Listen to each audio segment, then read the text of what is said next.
Hello everybody and welcome to another video of 1000 Pass TV featuring the new KTM Duke 990.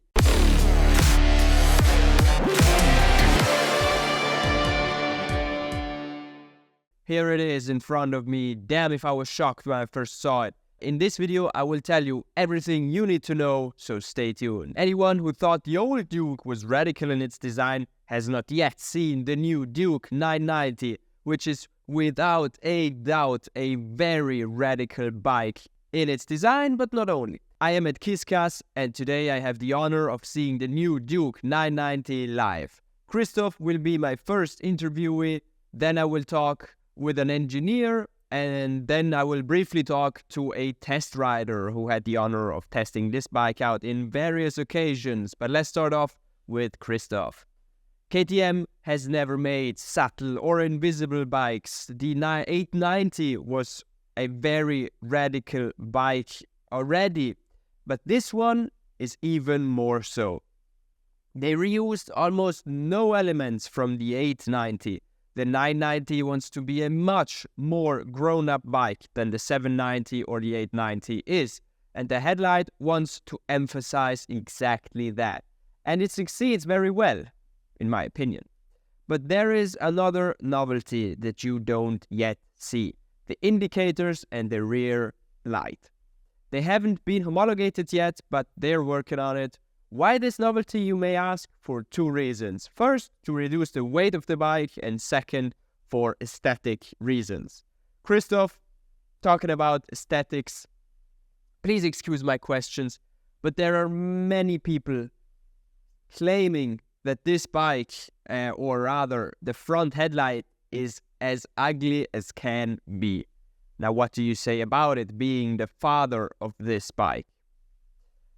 Let me tell you that that's exactly the reaction we wanted to have from the audience.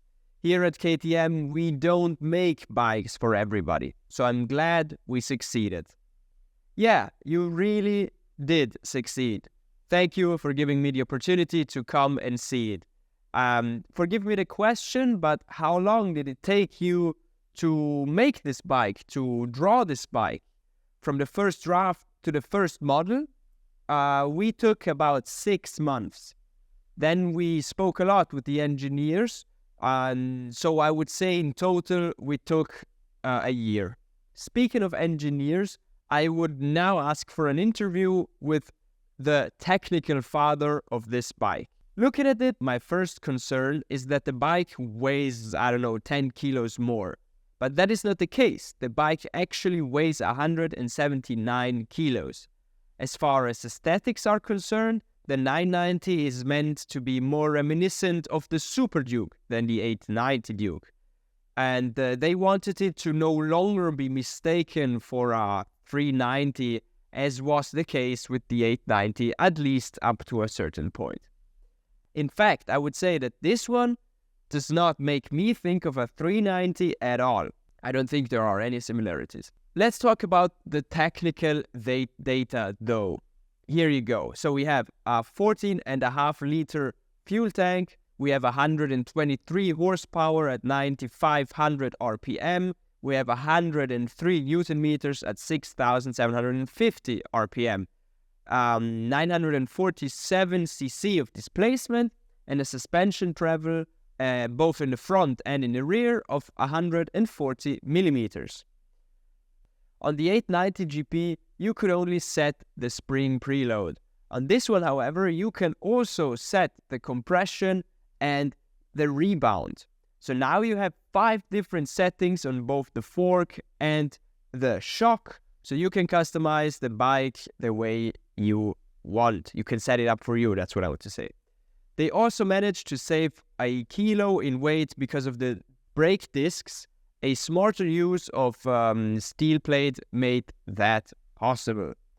Already, the predecessor was a very agile bike, so I can only imagine the agility of this new 990 Duke.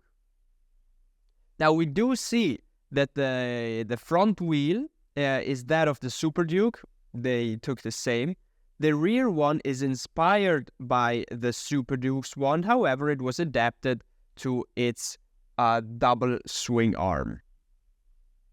So let's talk about the electronics. The electronics of the 890 were awesome. What's new in this one though? Now we have an adjustable anti-wheelie system and Euro 5 Plus homologation. So here we also can see many power parts fitted, the exhaust, the seat, but not only. Another new thing is the position of the exhaust. As you can see, they have lowered it, and that for two reasons. Both for the ergonomics of the pillion, but also for those who mount luggage systems. In addition, they have increased the seat height by 5 millimeters and modified the seat so that you don't slide around anymore like you did on the 890.